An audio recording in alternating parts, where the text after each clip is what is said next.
La Esfinge, una monstruosa estatua viviente. Un terrorífico híbrido de humano y león. Estas grandes criaturas mitológicas inspiraban asombro y respeto, pero también miedo. Tenían los rostros de los faraones egipcios, que creían que estas criaturas podían otorgarles un inmenso poder. Las edificaciones y las obras de arte que creaban los antiguos egipcios tenían una función mágica.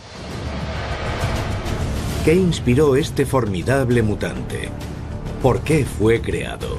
¿Y qué papel jugó en la búsqueda de la inmortalidad de los faraones?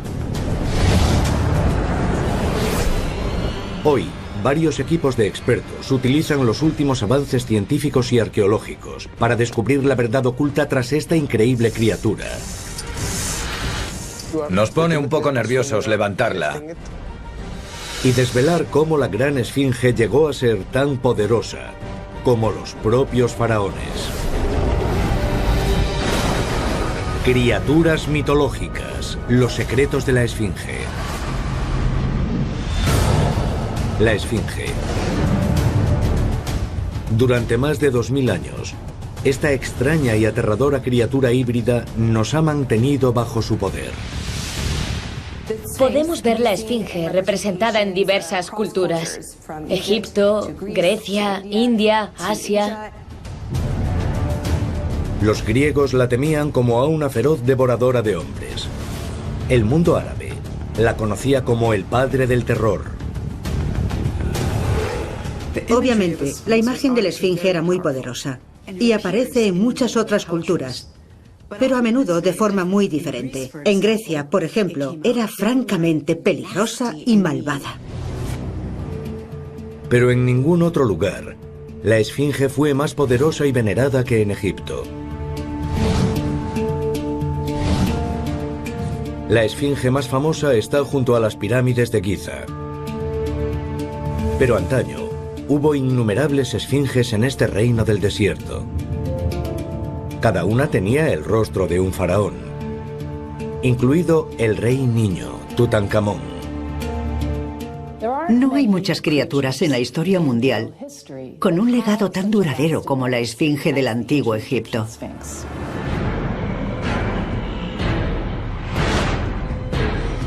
¿Por qué este extraño mutante ejerce un influjo tan intenso y poderoso en tantas culturas? ¿Qué ofrecía a sus devotos fieles? El egiptólogo Campbell Price pretende descubrir la verdad oculta tras esta criatura y cómo se creó.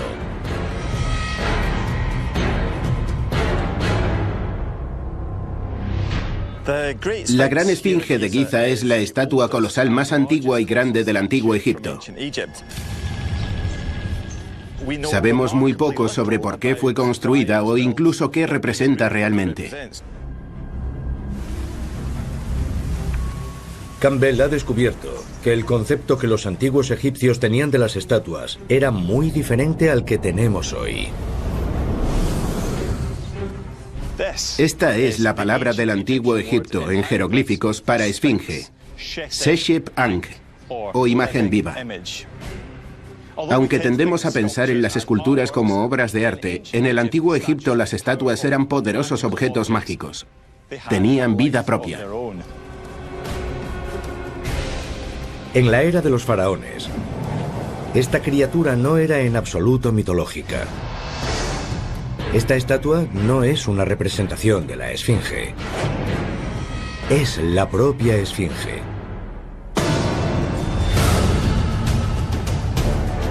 Pero, ¿por qué los faraones querrían transformarse en una estatua viviente de un mutante humano-animal?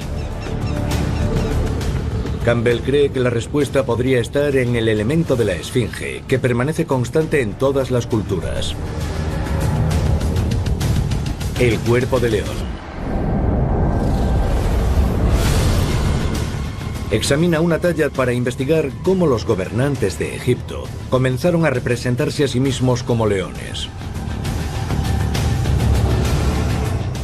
Es una escena de una verdadera masacre. En el centro, entre prisioneros atados y prisioneros siendo maltratados, hay una representación gigantesca de un león.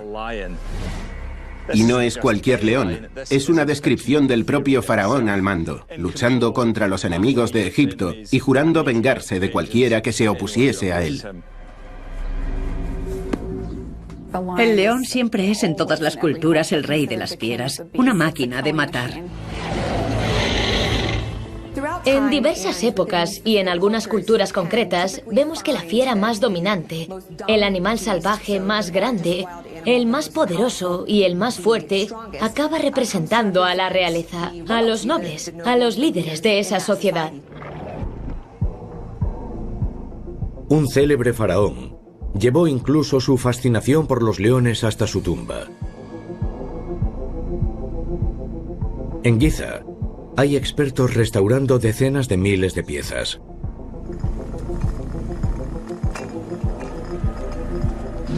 Algunas de las más valiosas fueron enterradas con el rey niño, Tutankamón.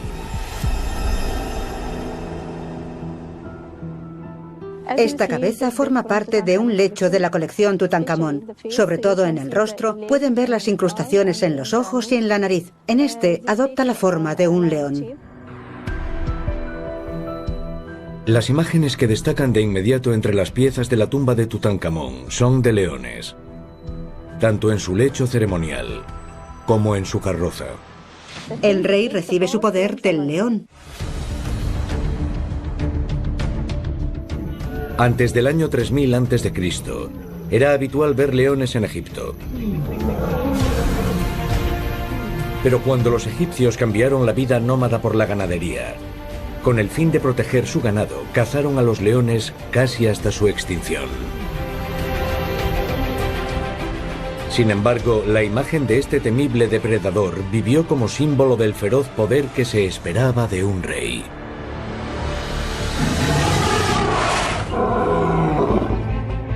Pero si estas criaturas eran tan poderosas, ¿por qué los faraones no continuaron representándose simplemente como leones? ¿Por qué un faraón decidió convertirse en la Esfinge? La respuesta podría estar en cómo los dioses eran representados en el mayor templo de Egipto. Los dioses del antiguo Egipto eran superseres humanos, y la mejor forma de representarlos era otorgarles los poderes de los animales. El templo de Karnak en Luxor está cubierto de híbridos de humano y animal. Incluso hoy los dioses egipcios son reconocibles por tener cabeza de animal. En el antiguo Egipto era el sello distintivo de un dios, cabeza de animal y cuerpo de humano. De forma similar a los superhéroes modernos como Lobezno o Spider-Man, el animal de cada dios representaba su naturaleza y su función. Heket, la diosa del parto y la fertilidad, tiene la cabeza de una rana. Cuando el Nilo se desborda, los renacuajos aparecen por millares. Por eso el renacuajo es el jeroglífico del número 100.000. Anubis es el dios de los muertos con cabeza de chacal. Los chacales suelen buscar alimento en los cementerios, así que los antiguos egipcios lo relacionaban con la muerte.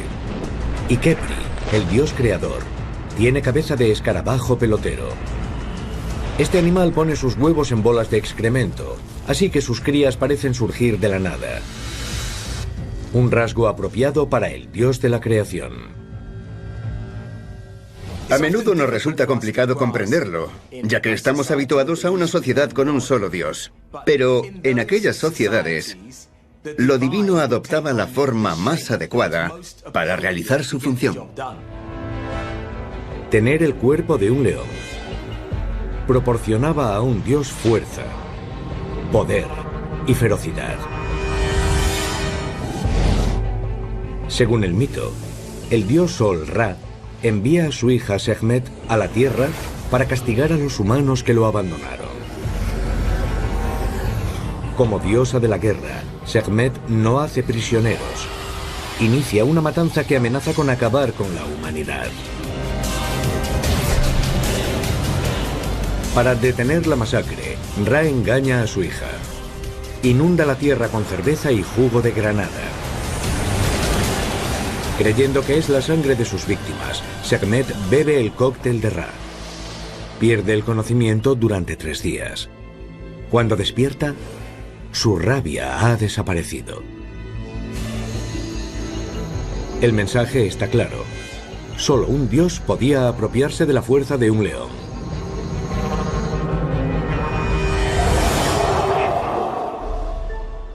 Al fusionarse con ese animal, los faraones querían proclamar su condición divina.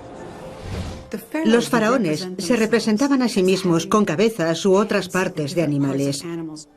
Y no era algo que las personas normales como nosotros pudiesen hacer. Pero hay un misterio. La mayoría de las criaturas híbridas egipcias tienen cabeza de animal y cuerpo de humano. ¿Por qué en la Esfinge es al revés? Sabemos que tenemos una mente muy inteligente y desarrollada, pero cuando pensamos en nuestro cuerpo, no podemos compararnos con muchos animales salvajes. Por lo tanto, poder crear una criatura que sea la combinación de nuestro mejor rasgo, nuestra mente, y el mejor rasgo de los animales salvajes, tiene mucho sentido. Pero ¿qué gobernante fue lo bastante audaz para ser el primero en convertirse en una gigantesca estatua viviente? No hay documentos de por qué o cómo se creó esta criatura mitológica. El egiptólogo Campbell Price cree que podríamos encontrar respuestas aquí, en la guarida de la primera esfinge de Egipto. Aquí podemos ver, en este plano de la necrópolis de Giza, la gran esfinge aquí abajo y la pirámide de Kefren aquí. Y parece muy evidente, sobre todo en esta imagen, que las dos están relacionadas, están conectadas entre sí. Parece que podemos deducir que Kefren construyó tanto la pirámide como la gran esfinge. El rey Kefren gobernó Egipto en torno al año 2500 a.C. Es célebre por la construcción de una de las 3 grandes pirámides, pero sigue siendo una figura misteriosa. No sabemos casi nada sobre Kefren el hombre, pero sí disponemos de una referencia del historiador griego Heródoto escrita en el siglo V a.C., varios siglos después de la muerte de Kefren. Y Heródoto dijo que tanto Kefren como su padre Keops eran detestados. Fueron gobernantes despóticos que obligaron a su pueblo a construir las grandes pirámides. Así que la única referencia que tenemos sobre Kefren lo describe como un megalómano. Kefren necesitaba un esfuerzo monumental para crear la poderosa esfinge.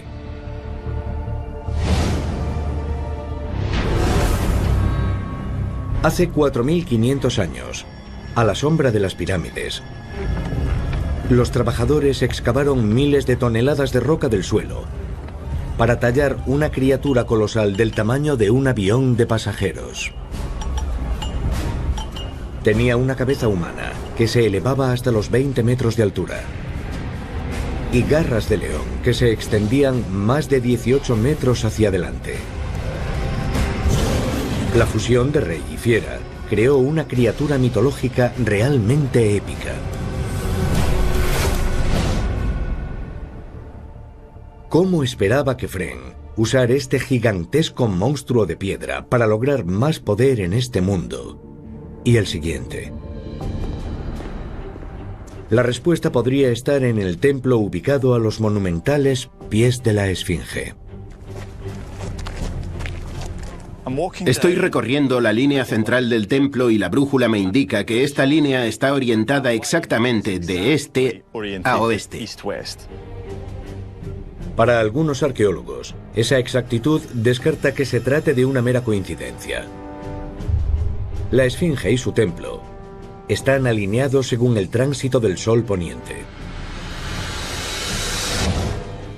Sabemos que a los antiguos egipcios les interesaban mucho los movimientos del sol, y 2 veces al año sucede algo sorprendente que nos da una pista sobre el significado de la creación de esta criatura colosal. Las gigantescas pirámides dominan la meseta de Giza. Pero 2 veces al año, la monstruosa esfinge acapara el protagonismo con un gigantesco efecto especial. Visto desde el templo de la Esfinge, durante los equinoccios de marzo y septiembre, el sol poniente se hunde en el hombro de la gran criatura y en la pirámide de Kefren en el horizonte. Vistas desde arriba, las sombras de la Esfinge y la pirámide se unen en el templo, forjando una conexión entre la Esfinge y el dios Sol.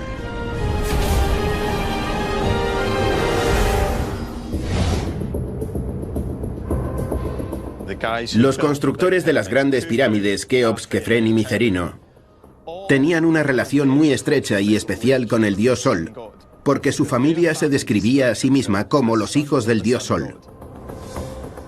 Para los antiguos egipcios, el ciclo del sol era muy importante. Al igual que el sol salía y se ponía cada día, el rey, el faraón, esperaba hacer lo mismo. Y al conectarse a sí mismo con el dios Sol, podía obtener esa vida eterna. Los antiguos egipcios tenían muchas deidades, pero para los faraones, el sol no era solo un dios más, era su padre, y les ofrecía la inmortalidad. Según una de las teorías, la Esfinge y la pirámide eran dos mitades de un plan que permitiría a Kefren vivir para siempre. Las pirámides, la Esfinge y los templos circundantes formaban parte de una máquina, un motor para lanzar el espíritu del faraón a la otra vida para unirse a su padre divino, el dios Sol. Los antiguos egipcios creían que estos monumentos eran una puerta de entrada a la otra vida. En las profundidades de la pirámide, el alma del faraón puede abandonar su cuerpo de forma segura y ascender hacia el reino de los muertos. Para ayudarlo en su viaje, los hechizos mágicos de las paredes ahuyentan a los malos espíritus, mientras que los corredores internos lo guían hacia el cielo, hasta el dios Sol Ra. La forma de una pirámide imita los rayos del sol, permitiendo que el alma del faraón se fusione con Ra y alcance la eternidad en la otra vida. Pero la Esfinge no solo ayudaría a Kefren a ser un dios en el más allá. Al igual que la pirámide, era un recordatorio eterno de su estatus de dios en la tierra.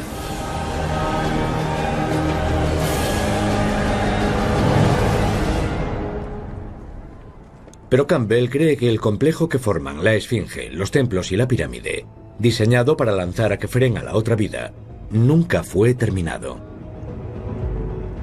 Para comprender lo que le ocurrió a la máquina de Kefren para resucitar, aquí en Giza, debemos descender al recinto de la Esfinge. Muy pocas personas pueden entrar, así que poder explorarlo es un privilegio especial. Los antiguos egipcios se referían a esta área como Setepet, que significa elegidos o seleccionados, y significaba que solo ciertas personas podían obtener acceso a este espacio. A vista de pájaro, el enorme muro a la derecha del recinto de la Esfinge parece incompleto.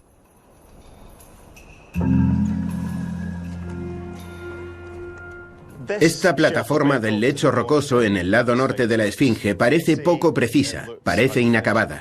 Eso implica que el recinto de la Esfinge no fue completado durante el reinado de Kefren, y debemos preguntarnos por qué. Campbell sospecha que los constructores abandonaron su trabajo. Pero podrá encontrar pruebas tangibles de que los trabajadores de Kefren dejaron el trabajo a medias. Es probable que en esta zona haya habido pruebas de que fue trabajada durante la antigüedad. Imaginemos a un trabajador usando una piedra para golpear que sería de un material más duro que esta piedra caliza.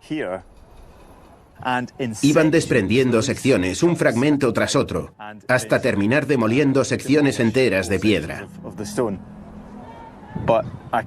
Pero imaginarlos con este calor trabajando con esas piedras tuvo que ser un trabajo infernal. Campbell encuentra lo que estaba buscando. una prueba de que todavía trabajaban en esta pared de roca cuando fue abandonada. Estos 3 canales muestran muy bien el proceso de extracción de piedra en el antiguo Egipto. Los trabajadores creaban canales entre las rocas. Luego traían otras piedras más duras para usarlas como mazos e iban extrayendo fragmentos de esta roca para despejar esta zona a lo largo de la cara norte del recinto de la Esfinge. Pero la plataforma nunca fue rebajada hasta el nivel del suelo para crear una pared lisa. ¿Por qué? Campbell sospecha que tras la muerte de Kefren, su sucesor ordenó a los trabajadores comenzar su pirámide. No lo sabemos con certeza, pero es probable que al fallecer el rey, los trabajadores encargados de crear el recinto dejasen sus herramientas y pasasen al siguiente gran proyecto de construcción real. El poder de esta aterradora criatura declinó tras la muerte del faraón. Construir monumentos colosales era un negocio costoso. Durante la dinastía de Kefren, la construcción de pirámides demasiado ambiciosas alcanzó su apogeo. El hijo de Kefren, Micerino, construyó una tumba mucho más modesta, apenas la mitad de grande que la de su padre. Con el tiempo, los recursos empezaron a escasear. Y resultó imposible mantener la meseta de Giza. Los ladrones de tumbas saquearon las pirámides. La gran esfinge quedó medio enterrada, como una curiosidad para asombrar a las generaciones futuras. Parecía que la era de la esfinge había terminado y sería sepultada por completo por las arenas del desierto. ¿Cómo consiguió esta criatura híbrida volver a abrirse paso hasta el epicentro del poder egipcio? La figura de la esfinge del antiguo Egipto inspiró a los faraones durante miles de años, y no solo en una época determinada, formaría parte de su historia para siempre. Buscando entre sus colosales patas, el Dr. Campbell Price investiga una inscripción que podría proporcionar la respuesta. Una estela es como un tablón de anuncios del antiguo Egipto. Daba a los vivos y también a los dioses un mensaje importante. Las que eran realmente grandes, como esta piedra, pertenecían a reyes. Esta estela de 4 metros de altura está cubierta de jeroglíficos. El sistema de escritura basado en imágenes utilizado en el antiguo Egipto. Estoy buscando el nombre de un rey y aquí veo varias indicaciones de un nombre de la realeza. Vemos que hay 3 símbolos distintos dentro de este óvalo, denominado cartucho. Y sabemos que solo puede ser Tutmosis IV, un rey muy importante de la 18ª dinastía que vivió hacia el 1400 a.C. Más de 1000 años después de Kefren. El texto en la estela nos habla del príncipe Tutmosis. Es solo un príncipe, no es el rey. Encuentra a la esfinge, pero está cubierta de arena casi por completo. La inscripción describe al príncipe Tutmosis descansando a la sombra de la esfinge. Bajo el calor del mediodía, Tutmosis se queda dormido y la esfinge se le aparece en un sueño. Con la voz del dios del sol naciente le dice: si me liberas de la arena, te haré rey. Cuando despierta, el príncipe hace lo que le ha pedido la esfinge y la desentierra. Poco después, el hermano mayor de Tutmosis muere misteriosamente y él hereda el trono. La esfinge ha cumplido su palabra. Una de las formas en que los antiguos egipcios podían interactuar con sus dioses era a través de los sueños. Creían que los dioses podían acudir a ellos en sus sueños y ayudarlos a resolver problemas o recibir curas. Era una de las formas en que los egipcios interactuaban con la divinidad. Ahora la esfinge hablaba con la voz del dios más importante de Egipto. El sueño de Tutmosis la había hecho más poderosa que nunca. Ahora era el poder detrás del trono. Es un lugar de peregrinación al que los nuevos reyes acuden para hacer valer su derecho al trono. Deben acudir a este antiguo dios para que dé su aprobación a cada nuevo rey. Este monstruo híbrido, una vez más, volvía a ocupar el centro de la vida egipcia. Pero ¿por qué los faraones posteriores no construyeron una, sino ejércitos enteros de esfinges? Pocas cosas reflejan mejor lo que fue el antiguo Egipto que esta multitud de esfinges. La avenida de las esfinges en Luxor continúa hasta donde alcanza la vista. Es un enorme ejército de estas criaturas, mitad león, mitad humano. Encontramos una pista sobre la razón de su presencia aquí, en los dos lugares religiosos vinculados por la avenida. En un extremo está Karnak, el hogar de Amón, el rey de todos los dioses. Más de 2 kilómetros al sur está Luxor, un gran templo en el que los faraones hacen ofrendas a los dioses. Entre ambos, una avenida bordeada por un número increíble de esfinges, 1350, formando un camino espiritual que une los dos lugares sagrados.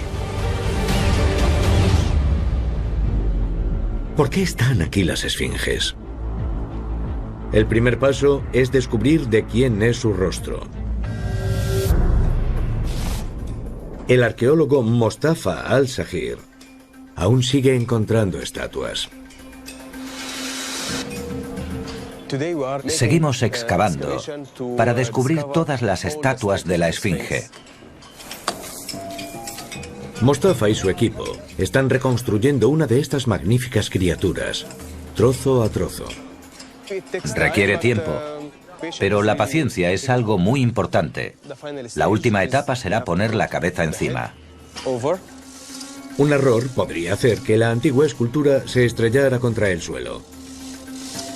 Nos pone un poco nerviosos levantarla. Es muy pesada. Con la estatua completa, ya es posible observar su rostro detenidamente. ¿Quién es? Tiene la forma de una esfinge con una cabeza humana, característica de Nectanebo I. Nectanebo I gobernó Egipto en el 400 a.C., más de 2000 años después de la creación de la primera esfinge.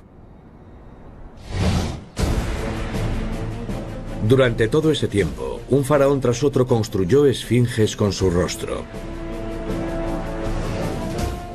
Sabemos que hubo reyes concretos que parecen especialmente aficionados a esta forma. La reina Hatshepsut es un buen ejemplo. Fue una reina faraón. También el rey Amenemhat III, un gobernante muy poderoso del Imperio Medio. En lugar de mostrarse con un tocado real, luce la melena del león. En la avenida, los nuevos faraones reemplazaban las cabezas de las esfinges de sus predecesores. La adaptabilidad de la criatura la ayudó a sobrevivir durante tanto tiempo. Cada faraón podía tener sus propios conjuntos de esfinges sin que la forma quedase asociada necesariamente con un rey concreto. Ningún gobernante construyó más esfinges que Nectanebo. Es la mayor concentración de esfinges en todo el mundo.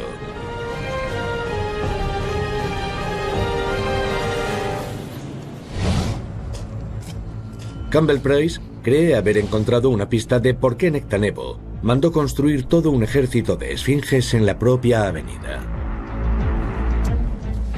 Cuando observamos este conjunto de esfinges alineadas como centinelas a ambos lados de la avenida, su propósito tuvo que estar relacionado con lo que ocurría en medio. Este enorme paseo era el elemento central de una de las festividades más sagradas del antiguo Egipto.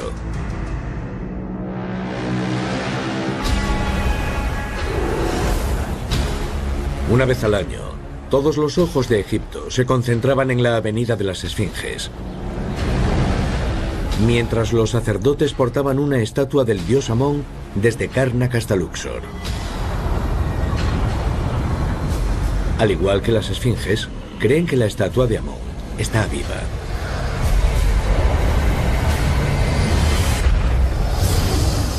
Estas feroces esculturas vivientes vigilan cómo el dios recibe las ofrendas anuales del faraón.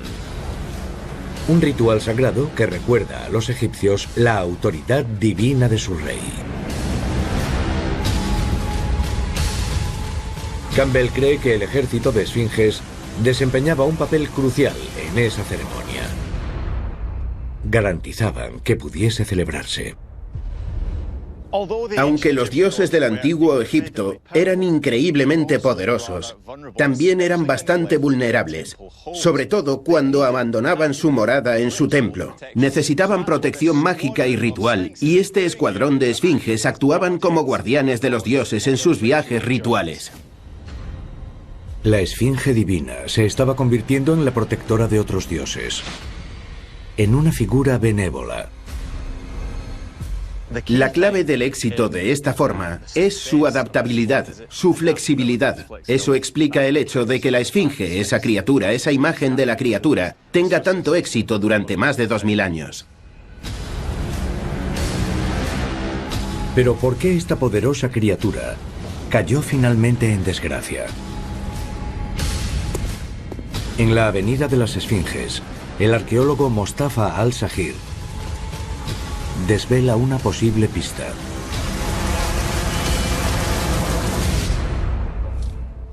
Una de las cosas más importantes que hemos encontrado es este bloque inscrito.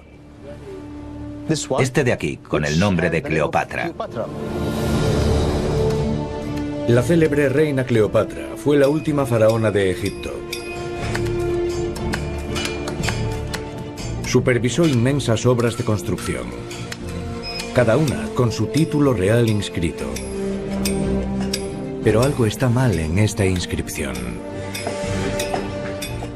Aquí podemos ver los signos de Cleopatra. De hecho, fue construido al revés. El hecho de que el nombre esté invertido demuestra que esta piedra fue extraída de su edificación original y reutilizada. Creo que este cartucho de Cleopatra procede de las proximidades de la avenida de las Esfinges, quizá del templo de Luxor o incluso del de Karnak. Un temible ejército de esfinges montaba guardia, quizá para proteger una de las sagradas edificaciones reales de Cleopatra. Pero presenciaron cómo era destruida sin piedad. Cleopatra fue la última reina de Egipto antes de la época romana. Después, Egipto pasó a formar parte del Imperio Romano. Cuando los romanos conquistaron Egipto, la edificación de Cleopatra pudo ser brutalmente reutilizada para sus propios proyectos de construcción. Aquí mismo, ante las narices de los protectores de piedras reales. En Egipto, la era de la Esfinge estaba llegando a su fin.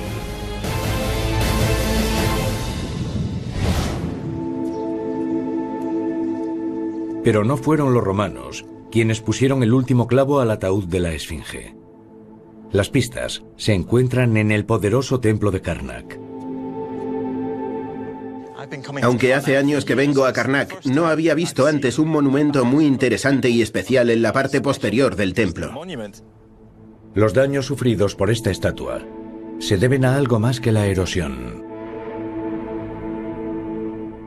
Aquí vemos que una estatua de Tutmosis III, el constructor de esta sala para celebraciones, fue modificada, fue atacada y reesculpida brutalmente para convertirla en una cruz.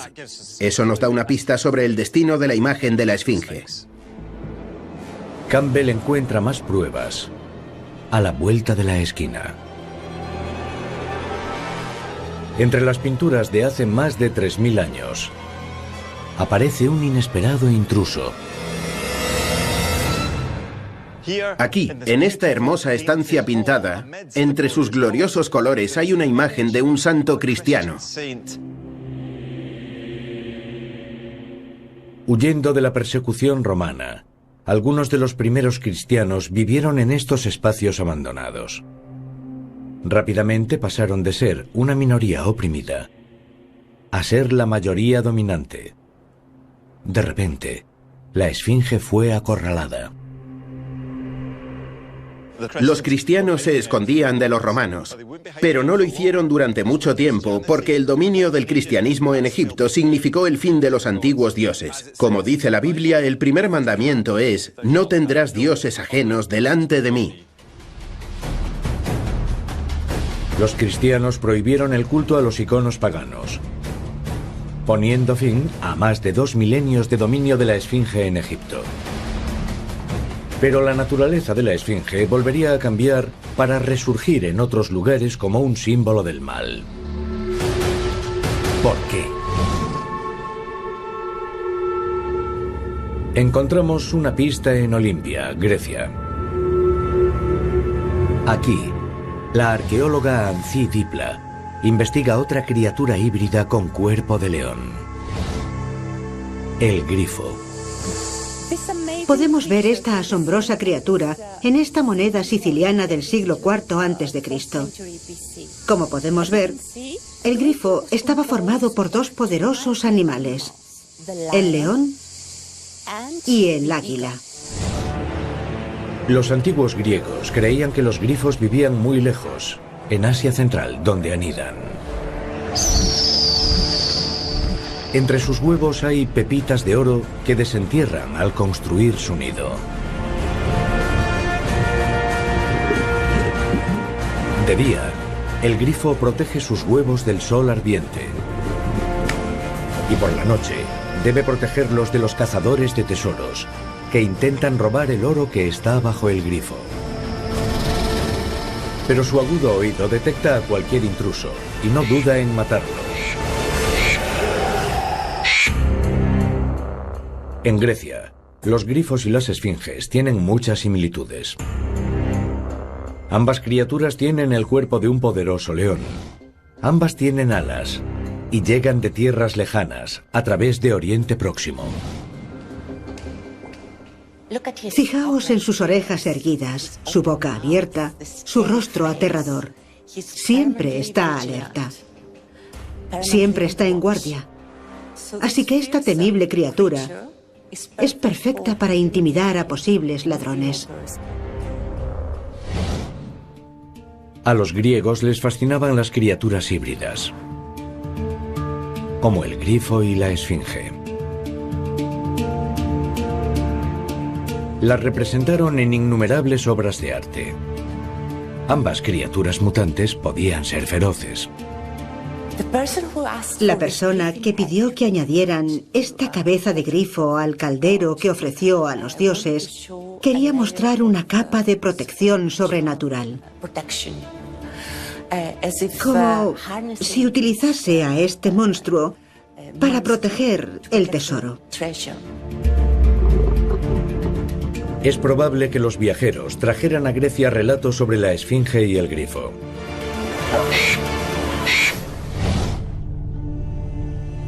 La doctora Joy Reidenberg, experta en anatomía comparada, investiga qué podría haber detrás de las historias sobre el grifo que lo convirtieron en un protector tan aterrador. Según una teoría reciente, el grifo podría estar basado en un hallazgo fósil, algo como esto. Es el molde de un Protoceratops.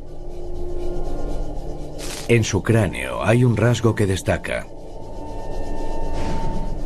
Este pico tan simbólico es lo que más llama la atención porque parece el pico de un águila.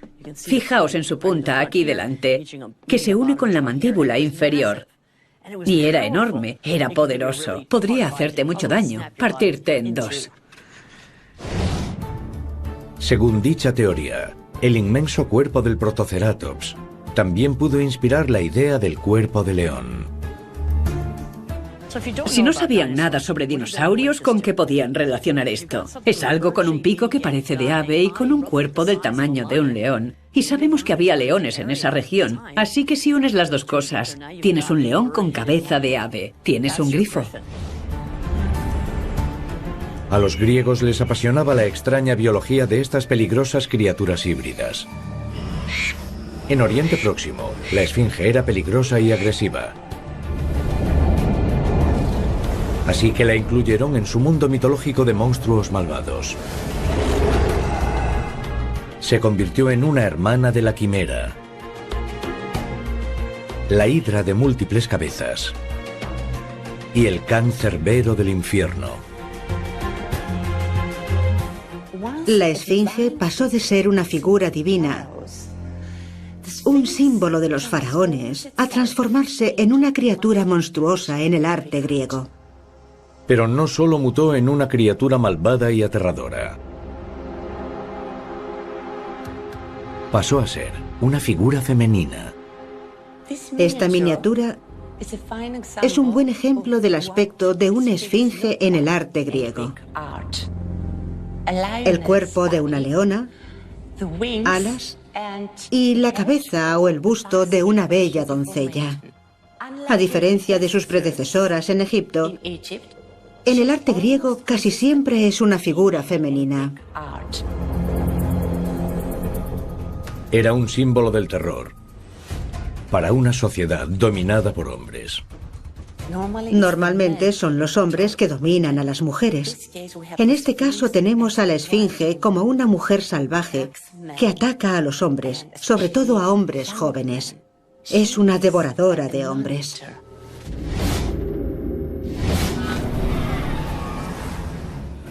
Según la mitología griega, una esfinge aterroriza a la población de Tebas con un enigma mortal. ¿Qué tiene 4 pies por la mañana, 2 pies por la tarde y 3 pies por la noche? Todo el que no puede responder a su pregunta paga con su vida. Pero un héroe llamado Edipo resuelve su enigma. Es el ser humano que primero gatea a 4 patas, luego camina sobre sus 2 piernas y por último necesita un bastón cuando es anciano. Humillada, la esfinge se devora a sí misma. Los griegos solían recoger historias de otros pueblos y hacerlas suyas. Al cambiar su historia, la esfinge perdió su significado original y se convirtió en un verdadero monstruo. La esfinge comenzó siendo el cuerpo viviente de un rey. Desarrolló un poder extraordinario.